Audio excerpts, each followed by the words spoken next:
What this all means.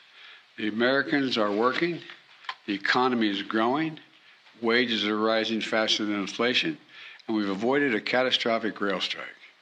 It means our plan to build the economy from the bottom up and the middle out. You're tired of hearing me say that, but it's working. And the wealthy are still doing very well while the middle class and the poor are having a shot. I want to thank Congress once again for being partners today, for averting this disaster and keeping our economy on a stable footing during the holiday season. There was shocking news. You actually could be eligible to receive more stimulus payments than expected. The IRS has already released new information on the tax rebate checks for the American people. And with the child tax credits already and several other tax breaks returning to normal, your next relief payment is actually going to be worth $100 or more. So here's the most important news that you have to know. According to CBS, taxpayers can expect to see a refund shock when they file their taxes for 2022. Thanks to crisis relief measures passed by Congress in the last year of President Biden's administration, Americans got huge tax refunds early this year. But CBS News says that they don't count on this for a repeat. Now, a chief tax information officer told CBS that we call it a refund shock, and it has to do with a lot of the tax benefits put in place last year as part of the way to combat the crisis. A bigger check and also bigger credits and a lot more credits, and there was a lot of relief that went well at the start of the year. The average refund for 2021 was well over $3,000, more than 15% above the average pre-crisis refund in 2019. But Mark Steber says to expect a big drop in the tax refund for 2022 because 3 credits in particular were now renewed. He stated the child tax credit went up to $3,600, fully refundable. Now it's back to $2,000. The dependent care credit, which went up to $8,000, dropped back to $2,100, while the earned income tax credit for taxpayers with no kids dropped from $1,500 to $500. All of those tax credits went back to pre-crisis amounts. Democrats in Congress tried to extend the child tax credits, but they were blocked by Republicans in Manchin. Tax experts say that with 1 month to go before the end of the year tax year, there's not much that Americans can do to really offset these tax credit reductions, just to maximize their tax refunds. For the 91% of taxpayers who take the standard deduction and don't itemize it, Mark Steber says to make sure you take advantage of every available tax credit, even if they are lower this year than last. And also, the IRS recently announced that if your tax refund is still in limbo, it's good news. It's that your balance may be accruing interest, and the rate increases 7% to 6% on January 1st. The agency reported that as of November 18th, there were 3.4 million unprocessed individual returns received in 2022, including filings for previous 2 years. Adjusted quarterly and tied to the federal short-term rate, the 7% interest applies to pending refunds and unpaid tax balances. During the fiscal year, IRS interest payments grew $3.3 billion, a 33% increase from 2020 for individual returns. Typically, the IRS has 45 days to even have a tax filing deadline just to process the return and issue the refund. After that, your overpayment starts to accrue daily compounding interest. So today, Janet Yellen also said that she was not sure what an acceptable unemployment rate is going to look like for the current economic outlook. But that said, the Treasury has considered jobless rates in the 4% range as indicative of a healthy labor market. The October unemployment rate was already 3.7%. It's close to a 50-year low, but Federal Reserve Chairman Jerome Powell also said that the biggest remaining barrier to taming inflation is the shortage of workers, which is giving Americans greater push to seek higher pay.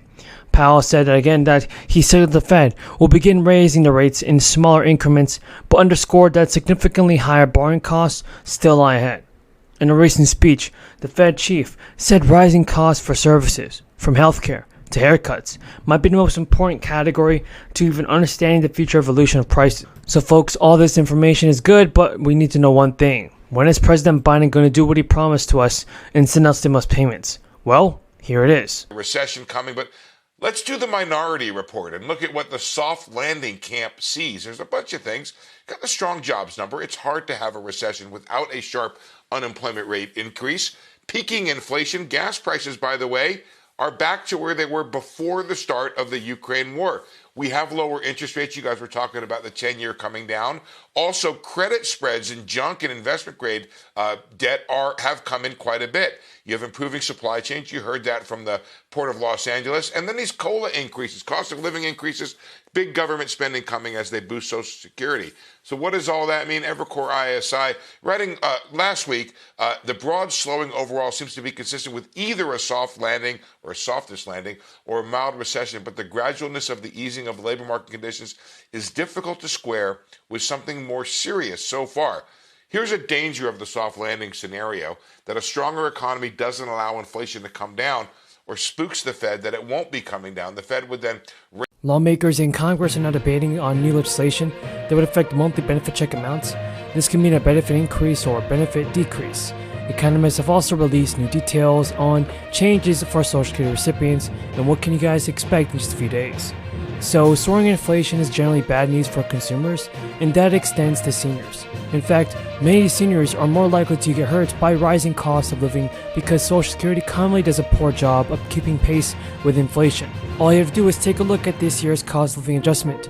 Seniors on Social Security saw the benefits increase by 6% at the start of 2022, but since then, the rate of inflation has well outpaced that increase. No matter what 2023's Social Security COLA amounts to, it's fair to say that it will be notably higher than the 5.9% boost that seniors got this year. At one point, experts were saying that seniors could see a COLA as high as 11% in 2023. And so now the House Ways and Means Committee is also considering a bill that would scrape provisions under the current law that shrinks Social Security payouts for some beneficiaries with government pensions. The bill is from Representative Rodney Davis. It will get rid of two provisions that aim to prevent overly generous benefits for former public sector workers or their spouses who qualify for government pensions. But it may also be entitled to Social Security payments. And it's the windfall elimination provision. It limited Social Security for 2 million people who qualified for benefits and had a separate pension. As currently written, everybody, Davis's bill would get rid of both restrictions for benefits payable after December of this year. Because it would lead Social Security to pay out more on benefits, it would actually accelerate the timeline for when the program is expected to become insolvent by a year. So the SSA estimates that the measure would drain the Social Security Trust Fund by $146 billion over a decade, although the Congressional Budget Office has not weighed in with a formal cost estimate yet. So while the bill is widely backed on Capitol Hill, it's actually got some criticism from many Democrats. And the Committee for Responsible Federal Budget, everybody, said this. A group of deficit hawks argued that in a provision, while the provisions that Davis' bill would eliminate are imperfect, they would actually get rid of them and lead to significant overpayments and weaken Social Security's finances. The group said striking the provisions would also disproportionately benefit higher income thresholds.